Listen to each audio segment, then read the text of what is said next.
Jorvin, a junior officer on his first mission, studied the planet's surface through a glowing console. His mandibles clicked in irritation. "What's the point of this, Commander Thalrex?" he asked, his voice sharp with impatience. "This planet is teeming with chaotic, unsophisticated life forms. Hardly worth our attention." Thalrex, the grizzled leader of the crew, didn't respond immediately. His multifaceted eyes focused on the display, scanning for anything of interest. "Every world deserves scrutiny, Jorvin," he said finally. "Even the insignificant ones. Our duty is to observe, not judge." Jorvin suppressed a retort. Observing was dull. His clawed fingers danced over the controls, zooming in on a small rural area illuminated by scattered artificial lights.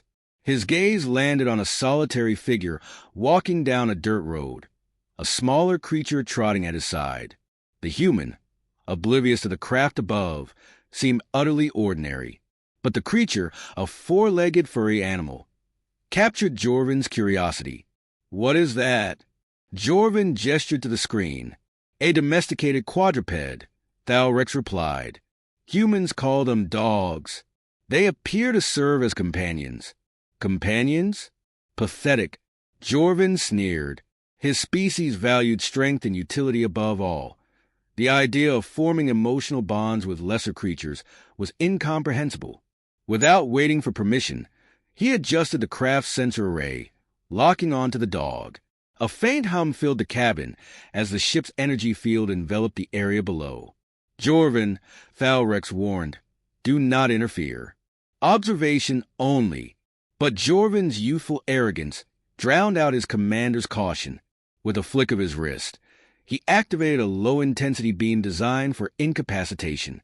Harmless to most species, he thought. The dog yelped once, collapsed, and lay still. The human stopped, crouching beside the fallen creature. His anguish cry echoed faintly through the ship's audio feed. "Disengage!" Thalrex barked, pushing Jorvin aside. The elder Zarlin quickly deactivated the beam and powered down the sensors. "What have you done? You've risked exposing us." "It's just an animal," Jorvin muttered defensively. "What does it matter?" Thalrex didn't answer. His claws tightened on the controls as he guided the ship into the upper atmosphere, retreating before the human could spot them. The commander's thoughts churned. Jorvin's impulsive act had been foolish, but surely it would amount to nothing. The humans were primitive creatures, incapable of identifying or retaliating against a Zarlin craft. They didn't know who the human was. Baba Yaga knelt in the dirt, his fingers trembling as they hovered over the lifeless body of his dog. Daisy, the last gift from his wife, a fragile thread tying him to the humanity he'd long since tried to abandon. He gently lifted her in his arms, feeling the warmth already fading from her small frame. The tears came, silent and steady, as rage ignited in his chest. He looked up, scanning the night sky. For an instant, he thought he saw a glimmer, something unnatural, but it vanished as quickly as it had appeared. The oppressive silence of the countryside returned, broken only by his uneven breathing. Yaga carried Daisy back to his home, his steps deliberate and heavy. Once inside, he placed her gently on a soft blanket and sat beside her, his head bowed. The walls of his home, adorned with reminders of his violent past, seemed to close in around him. He'd left that life behind, or so he thought. But this was personal. By the time dawn broke, Yaga was no longer the grieving man who had lost everything. He was the instrument of vengeance the world had once feared. He moved through his house with purpose, opening long sealed compartments and retrieving weapons and gear that had lain untouched for years. He checked each firearm with meticulous care, his mind already calculating his next moves. A thought struck him. This wasn't random. Whoever, or whatever, was responsible for Daisy's death had left no trace. No sound, no footprints, nothing. Yaga wasn't dealing with a typical enemy. He needed answers, and he knew where to start. Hours later, Yaga sat in a dimly lit room deep beneath the city, a concealed bunker that served as the hub of an underground network. The broker, A man known only by his title sat across from him, pale and wiry. The broker had access to information most people didn't know existed. "You're telling me it came from above?" the broker asked, his voice incredulous. Yaga nodded. "I need to know who or what they are." The broker hesitated. "You're dealing with something off the books, Baba. Military black projects, maybe. Or," he trailed off, his eyes narrowing, "something not of this world." "I don't care what it is," Yaga said coldly. "I just need a direction." The broker sighed, tapping a series of keys on his console. "There's been chatter. Sightings of unidentified craft over rural areas. Too consistent to be coincidence. If you're serious about this, and I know you are, you'll need to go beyond our usual reach." A file appeared on the screen. Grainy images of strange lights, patterns of electromagnetic interference, and reports of animals disappearing without explanation. Yaga's jaw tightened. This wasn't a coincidence. The pieces were falling into place. The broker glanced at him. "If you go down this road, there's no turning back. You'll be stepping into a world even you might not be ready for." Yaga rose, his expression as unreadable as stone. "They killed my dog." The broker didn't press further. He handed Yaga a small device, a tracker calibrated to detect anomalies in Earth's atmosphere. "You'll need this. And Baba, be careful. You're about to pick a fight with something far bigger than you." Yaga didn't respond. He was already walking away, his focus unyielding. The fight had already begun. Above Earth, aboard their orbiting craft, the Zarlans continued their mission, blissfully unaware of what they had unleashed.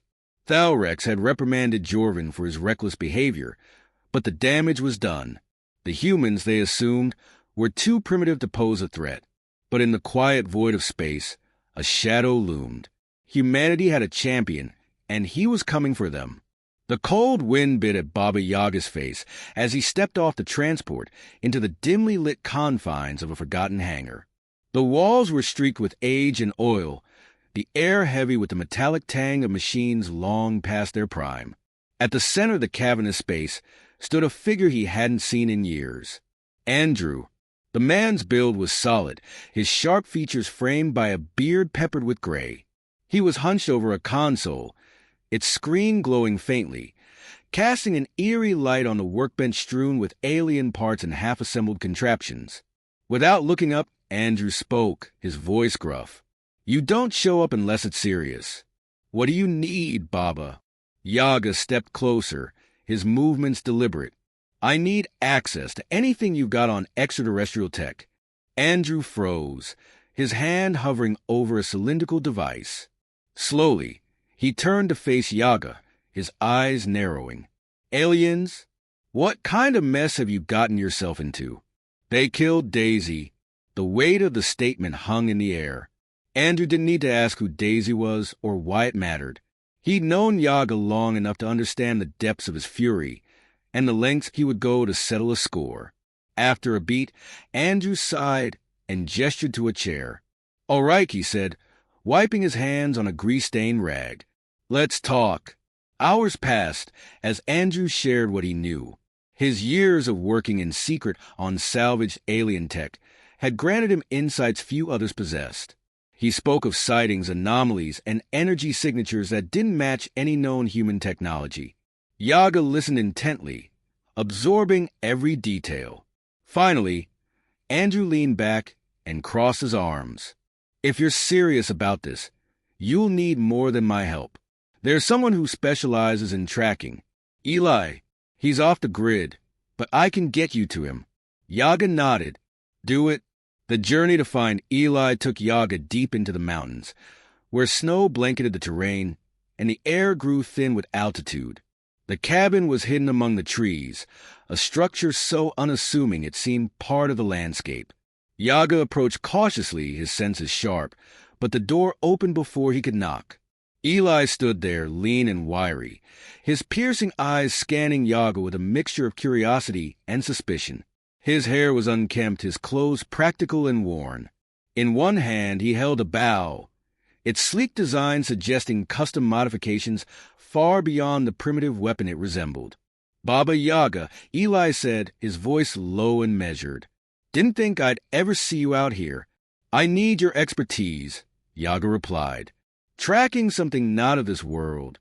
Eli's brow furrowed, but he stepped aside, motioning Yaga inside. The cabin's interior was sparse but functional, every item meticulously placed. Maps covered one wall, marked with lines and symbols that seemed chaotic at first glance, but revealed a pattern on closer inspection. Eli gestured to the maps. "Been tracking anomalies for years. Energy signatures. Movements that don't make sense. What exactly are we hunting?" "They killed my dog," Yaga said simply. Eli raised an eyebrow but didn't press for details. Instead, he focused on the task.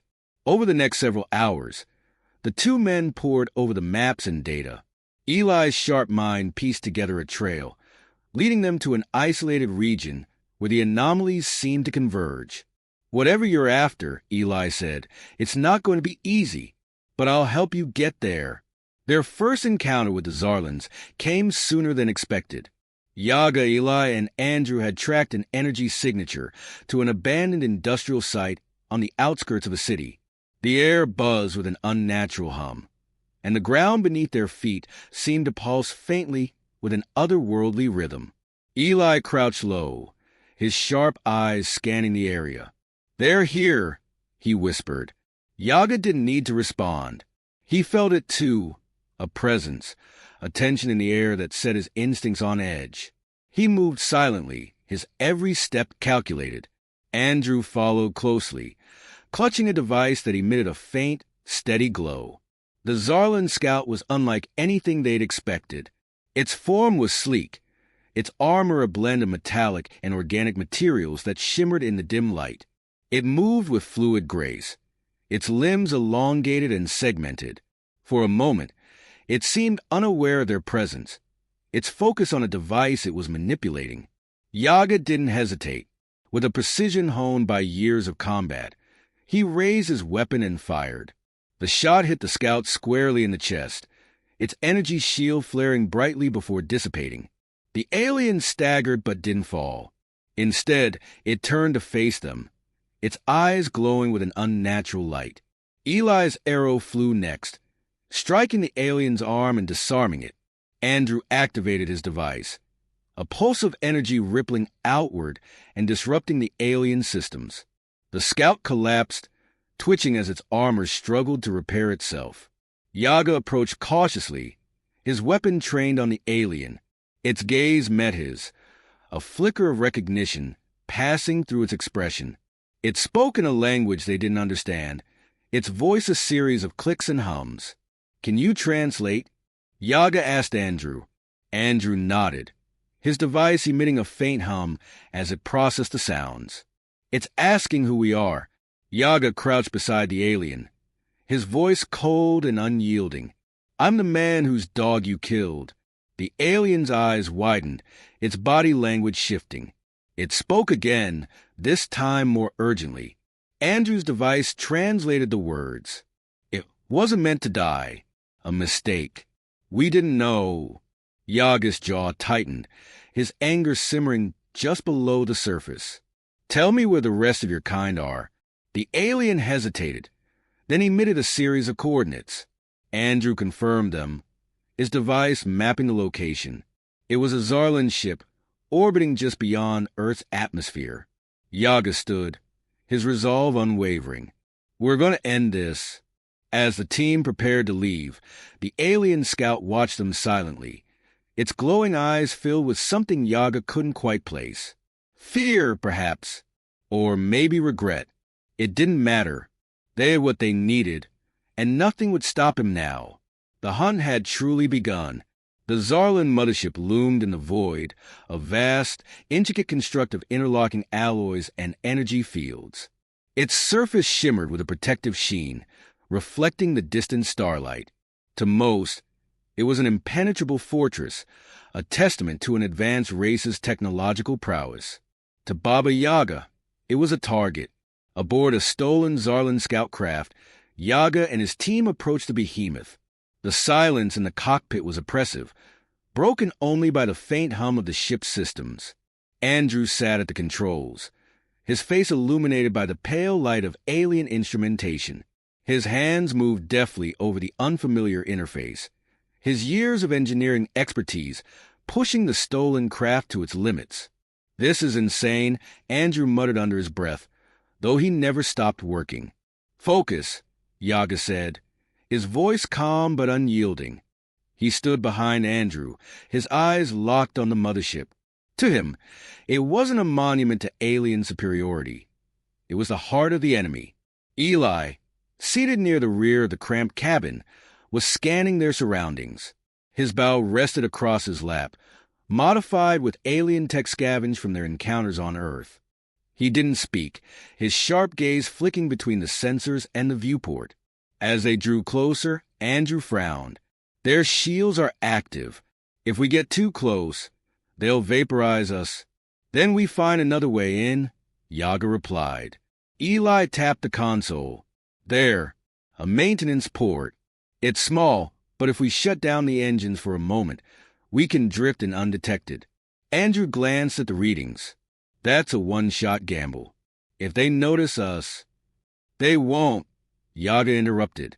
His tone left no room for argument. With a resigned sigh, Andrew powered down the engines. The hum of the craft faded, replaced by an eerie stillness as they floated toward the port. Time seemed to stretch as a massive structure filled their view, its scale dwarfing their small ship. At the last moment, Andrew reignited the engines with a whisper of power, guiding them gently into the port. The ship shuddered as it docked, the hatch aligning with the alien airlock. Eli was already on his feet, his movements fluid and silent. "Ready?" he asked, his voice barely above a whisper.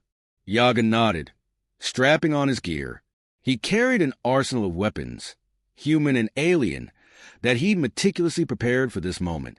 Andrew followed, carrying a small device packed with enough explosives to disable key systems. The airlock hissed open, and the team slipped inside. The corridor beyond was dimly lit, the walls pulsing faintly with energy. It was eerily quiet, the kind of silence that carried the weight of something watching. Eli moved ahead, his steps soundless. He signaled with a hand gesture, and the group froze. Two Zarlan soldiers emerged from an adjacent corridor, their elongated forms moving with mechanical precision. Yaga didn't hesitate.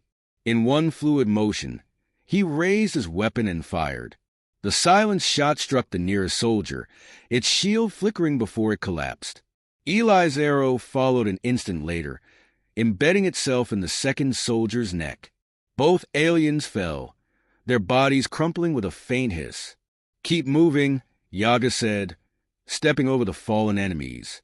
The corridors twisted and turned, a labyrinth of alien architecture. Andrew guided them using a handheld device that pinged the mothership's energy core. "This way," he said, pointing to a stairwell that spiraled downward. The core chamber was massive, its walls lined with conduits that pulsed with raw energy. At the center stood the core itself, a pulsating sphere of light and power, encased in a framework of alien alloys. The air thrummed with its energy, a constant vibration that resonated in their bones. Andrew set to work immediately, placing the explosives at key points. "Give me 5 minutes," he said, his voice tense. Yaga and Eli stood guard, their eyes scanning the entrances. It didn't take long for the Zarlans to respond. The first wave arrived in force. 5 soldiers armed with plasma rifles that crackled with energy. Yaga moved like a shadow, his weapons firing with pinpoint accuracy. Each shot found its mark, disabling shields and striking vital points. Eli's arrows followed in quick succession, their alien tips piercing armor with ease. The corridor was a flurry of motion and light, the air filled with the acrid scent of burnt metal and flesh. Behind them, Andrew worked feverishly, his hands a blur. Almost there, he shouted over the chaos. A guttural roar echoed through the chamber, and a new figure emerged. Jorvin, The alien stood taller than the others, his armor gleaming with an intricate design that marked him as a leader. His eyes locked on Yaga, burning with recognition. "You," Jorvin said, his voice a deep, resonant growl. Yaga stepped forward, his weapon lowered. "You killed her." Jorvin tilted his head. "It was a mistake. We didn't know." "I don't care," Yaga replied, his voice cold and steady. The alien charged, his movements swift and brutal. Yaga met him head-on, their clash sending shockwaves through the chamber. Jorvin's strength was immense, his blows shattering the floor beneath them. But Yaga's precision and determination were unmatched.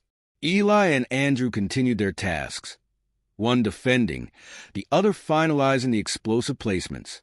The room became a maelstrom of combat and destruction, each moment pushing the team closer to the brink. Finally, with a triumphant shout, Andrew activated the explosives. "Done!" Yaga landed a final blow, his blade slicing through Jorvin's armor. The alien staggered, his glowing eyes dimming. Yaga stood over him, breathing heavily. It was never about you," Jorvin said weakly. Yaga's expression didn't change. "It is now." He turned and ran, signaling to his team. "Move!" The explosives detonated as they reached the scout craft, the core erupting in a cascade of light and energy. The mothership shuddered, its systems failing one by one. As they escaped into the void, the massive structure began to collapse, its brilliance fading into the darkness of space. Yaga didn't look back. His focus was already on what came next. The war wasn't over. Not yet. The scout craft hurtled through the void, its engines groaning under the strain of their hasty escape. In the cockpit, Andrew fought to keep the ship steady, his fingers dancing over the alien controls. The distant rumble of the collapsing mothership echoed faintly through the craft's walls, a reminder of the destruction they had unleashed. Eli leaned against the bulkhead, his face pale but determined. A faint line of blood traced his temple, a souvenir from the chaotic escape. "So," he said, breaking the tense silence, "what now?" Baba Yaga sat in the co-pilot seat, his gaze fixed on the viewport. The stars stretched endlessly before them, cold and indifferent. His hands rested on his knees, steady but clenched, as if holding back an unseen storm. "They'll come for us," Yaga said. His voice was low, resolute. Andrew glanced at him, his eyes shadowed with exhaustion. "You think that was it? You think taking out one ship is going to stop them?" "No," Yaga replied, "but it's a start." The weight of the words settled heavily over the cabin. Yaga had known from the moment he saw the Zarlan scout in his backyard that this wasn't a conflict he could walk away from. His actions had set something in motion, a chain of events that could not be undone. The rendezvous point was a small, barren moon orbiting a gas giant. Its surface was scarred by craters, its thin atmosphere barely capable of supporting life. The team landed in silence, the ship settling on the rocky terrain with a hiss of hydraulics.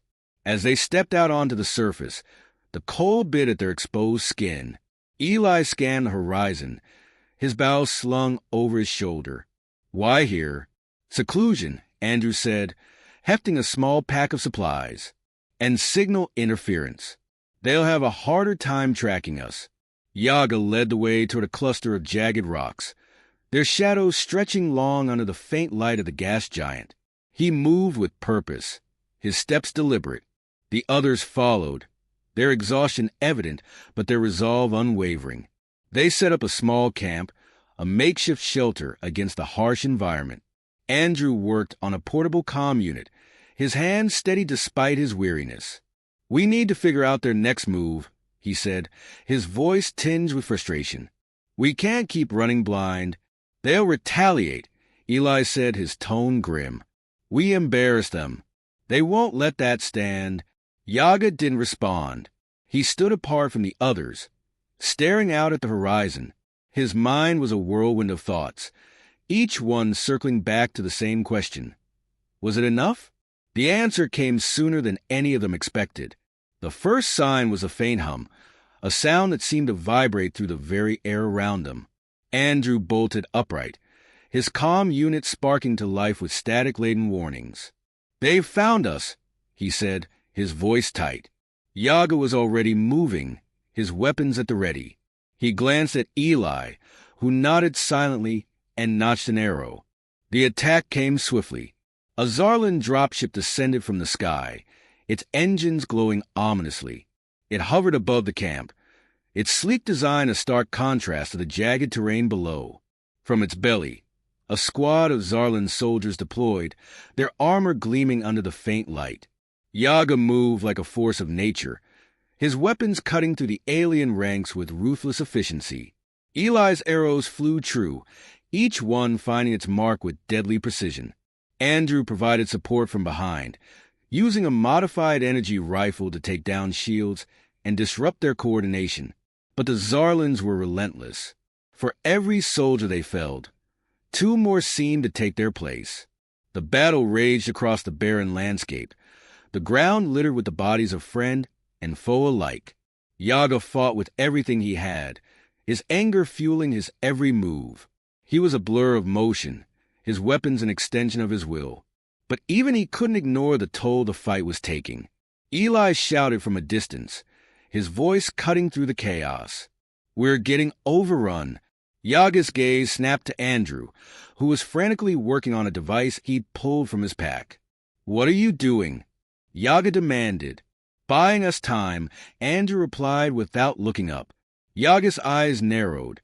"Explain." "It's a pulse bomb," Andrew said. "It'll fry their systems, give us a chance to escape. But it'll take out everything, our comms, our ship, everything." Yaga hesitated. The idea of leaving the fight unfinished gnawed at him. But he knew they couldn't win here. "Not like this." "Do it," he said finally. Andrew nodded, his hand steady despite the urgency.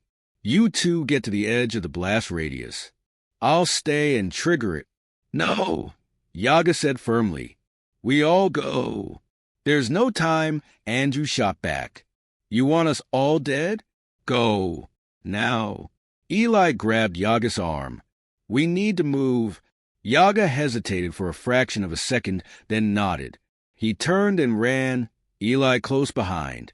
The hum of the pulse bomb grew louder, a crescendo of energy that filled the air.